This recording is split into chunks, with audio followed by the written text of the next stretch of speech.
What's up, YouTube? We're back. Today I'm going to be working on the old red shit box over there. I want to throw the injectors back in it. I had them pulled, cleaned, new O-rings. We just rebuilt the Garret turbo for it. So I want to get the injectors in it and get it pulled over here so we can pull the front end off it and get into this turbo. First things first, I want to get all these holes cleaned out, get this whole thing clean. We can pull it over. That turbo sits way down there. I wish that was a top mount manifold. It is the APR log. It's a good manifold. It's one of the best. But unfortunately, you have to take this front end off to get to it. But I've done it so many times now, it comes off in 10 minutes. It's not a big deal. It's crazy how much dirt and grime gets down in here. Look at that. Insane. We don't want any of that getting in our intake as much as we can help it. I just want to blast these landings clean before I go doing too much.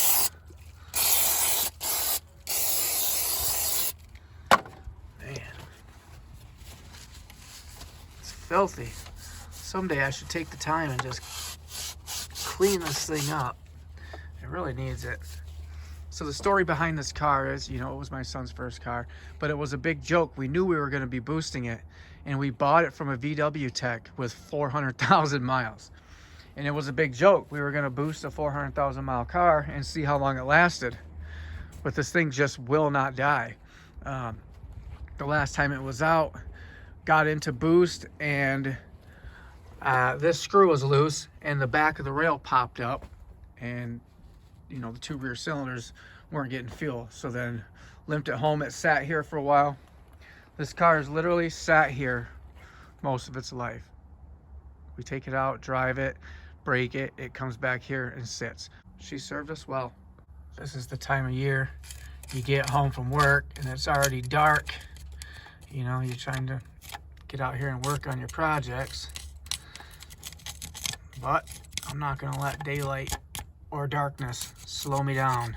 I want to get this thing rolling and take it for a drive with that Garret, because the Garret was the turbo that came with the APR kit, the injectors, the flywheel, manifold. It came with a bunch of stuff. Got it all off a smashed Audi for 200 bucks. But that turbo was hit, so it needed to be rebuilt. So I threw that on the shelf and I purchased a Chinese version, which is an exact replica of the GT28. Put it in, it did well. It's a journal bearing turbo. There's a plane. It boosted, but now we've got the Garret that was built for this kit with a bigger wheel. I think it's got a GT30 wheel. We're gonna put that on here. It's dual ceramic ball bearing. It should spool up nice. It was rowdy before. I think it's gonna be really rowdy now. All right, I think I like how those holes look now. So I got the injectors out, new O-rings, flow tested, all that. Those things work great. Those are what came with the APR kit. They're off some Porsche. They're the stock part number. They're Bosch 550s. Ultra reliable. All in all, good injectors. So I'm about to lube these up. I'm going to wipe them off, lube them up. And I use this stuff on everything. I buy it and for O-rings, and it's like the best assembly lube. It's super thick, sticky, and it does what I want it to. And you get this huge bottle for the same price of what you get, in assembly lube or whatever. Unless I'm, putting a crank in or rods, then I actually use real assembly lube. I don't want to mess around with that stuff, but I'm pretty sure I'm gonna have to mill myself a spacer because I have no idea where those went. This one actually blew off, the bolt came out. So that sits on there like that, and then you've got this gap in between. Where am I? Right here. There's a spacer that goes there. Pretty sure I'm gonna have to make one, but I got a lathe now, so it'll be fun to use that. Check out these little half gloves I found on AliExpress. I bought 10 of them for I think $4. When you're down in an engine bay and you're working, these actually are pretty awesome. I also like the LED headlamps. I bought 10 of those for 15 bucks. They last forever. They're rechargeable and they don't have that big bulky lamp hanging off your head. It's nice tight strap. But I thought these things were awesome. They're extremely cheap, and they actually work. They're not really that gimmicky. Man, see, I knew this lathe would come in handy, so I took one of these, ran a drill bit through it, lathed it off, and I'm hoping I can get 2 spacers out of that. I think I can. So I'm gonna lob one off at just under 1/2 inch. Hopefully the other side is about the same size. Seriously though, you guys gotta get one of these little mini lathes. I recommend going to littlemachineshop.com or getting the Grizzly, not the other China brands. This one's actually already in America, and the quality depends on the company ordering it. There are tons of the same ones, like they're exactly the same as this. Some are red, some are yellow. The Grizzly one is a little bit better. It seems to work just fine for me, so I flip it on forward.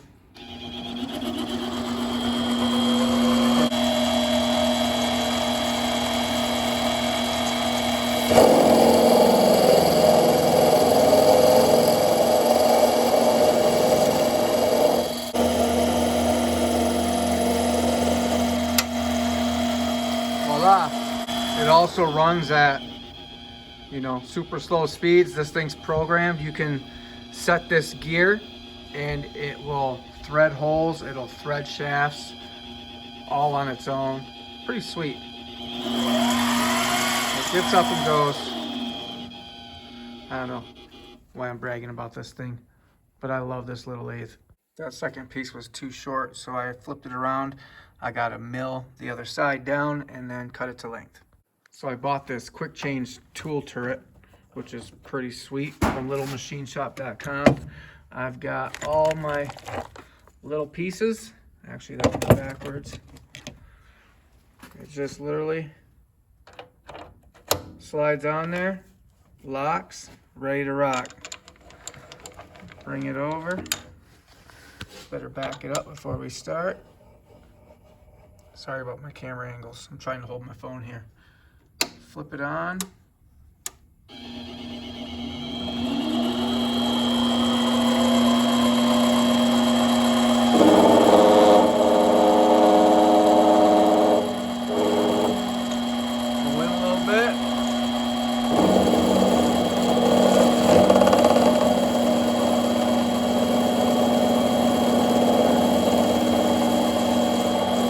Definitely don't want to hit the chuck. One little bit.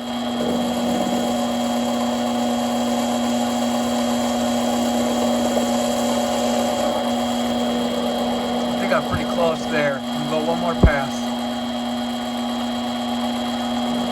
One little more.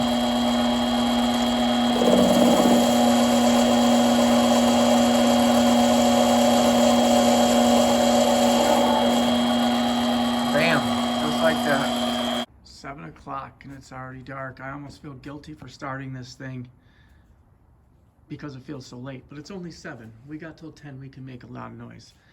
I made a video a long time back where we went to the junkyard and cut a big ass exhaust out of a diesel truck and welded it in here. This thing's got a 5-inch tip on the back. It's just ridiculous.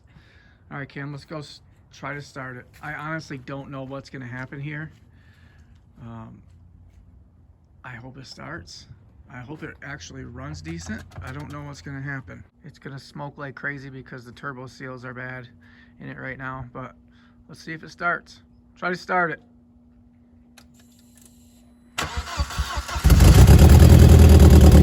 Oh, she lives. Look at it.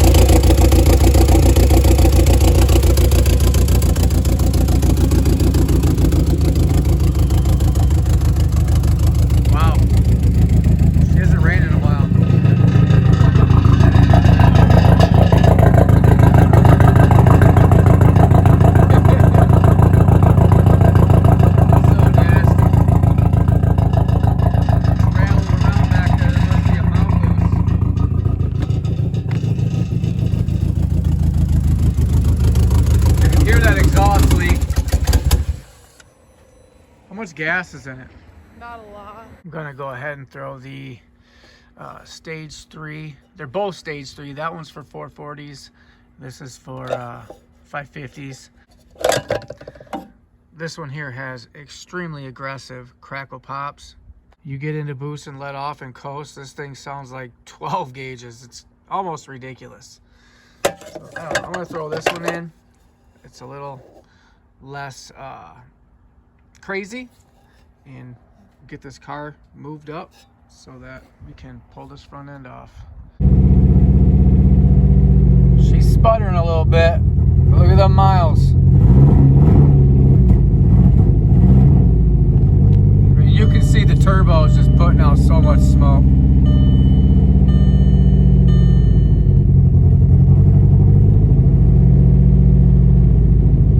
I want to get some heat in this thing.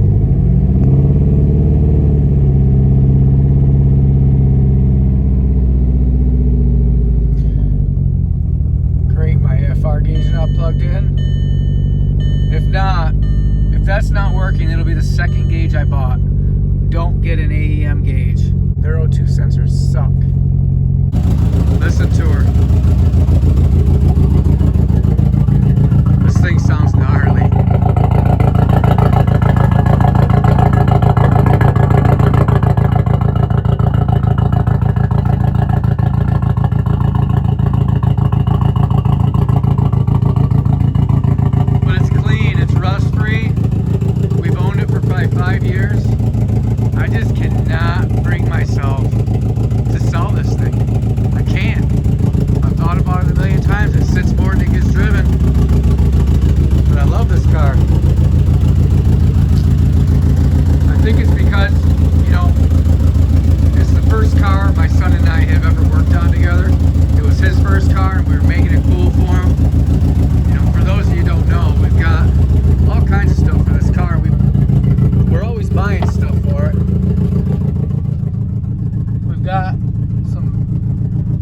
Nice wheels for it. Everything's in the back. Right now, it's got winter tires on it.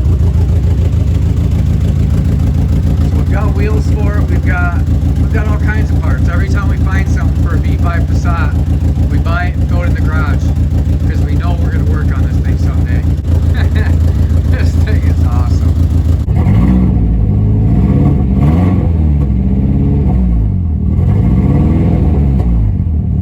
Don't skip a beat though. What a good car. Where's the engine lights? That's weird. It's probably because the battery was dead for a while. I know it's got an engine light. That for a fact. You don't see very many actual B5 Passats. There's a lot of 5.5s out there, but these things are just a whole different breed. I love it. It's a good thing I'm doing this. We've got water in there from the summer.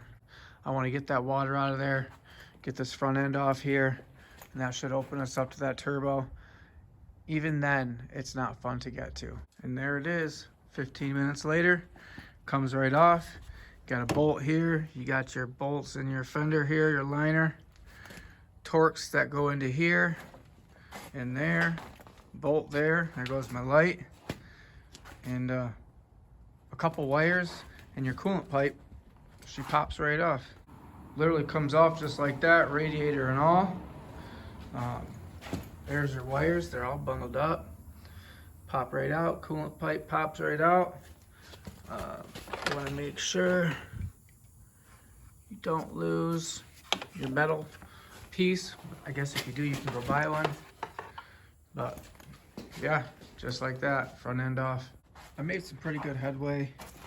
We're down to the turbo. I've got some lines off of it. I've got bolts off the back.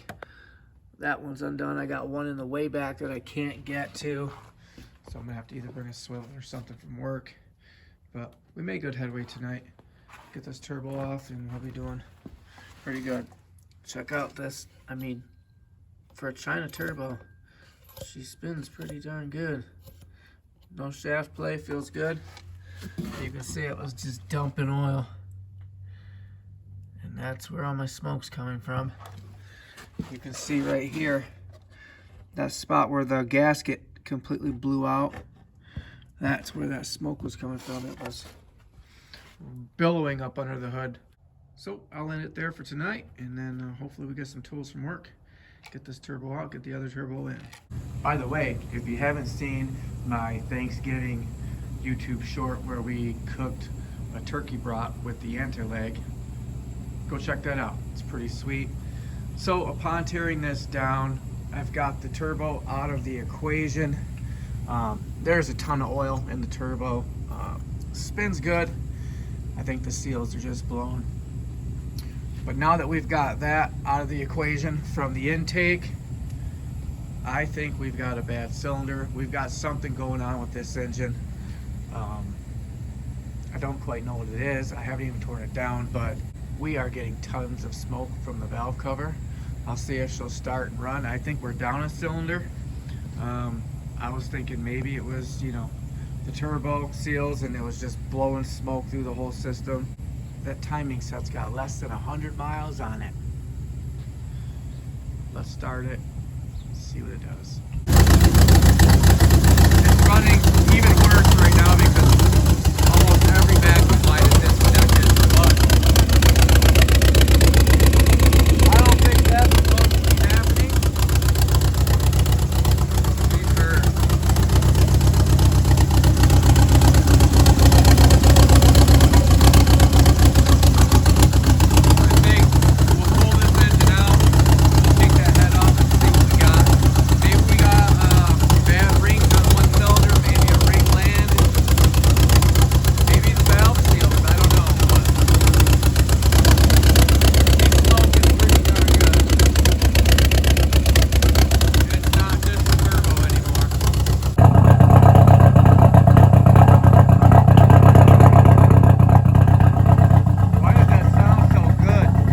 Keep in mind, this is a 400,000 mile engine. When we bought this car for 800 bucks, we knew we were going to throw a big turbo on a 400,000 mile engine and just see what happens. It lasted about 5 years, so I'd say, you know, that's pretty darn good. But the old 1.8T is finally down. So that's where we're at. When I did the video Thanksgiving Day, I had the turbo completely disconnected. We fired it up just to do some analog for the turkey brat video, and that's when I really noticed it smoking horribly without the turbo blowing smoke into the engine. So I went out, I found a 2004 Audi A4 with a 1.8T. I picked it up for 500 bucks, got it at the shop. We're gonna head over there and take the engine out of it. And we'll take this old 2000 out and put an 04 A4 in out of an Audi, and it'll be like it never happened. I really wanted this video to be just a turbo swap video, and the car runs good and everything's fixed. You know, it is what it is. I don't know what happened or how it happened. I know my son and his friends were out driving this car. They were probably going ham in it. So it is what it is. When you build these things and you drive them hard, this is what happens. I got the truck running. We're gonna head to the shop. But as for now, sad ending to this video. You have to check it out. Next video will be the A4. We'll get the engine out of it. We'll pull the engine in this, and she'll be back on the road. Peace.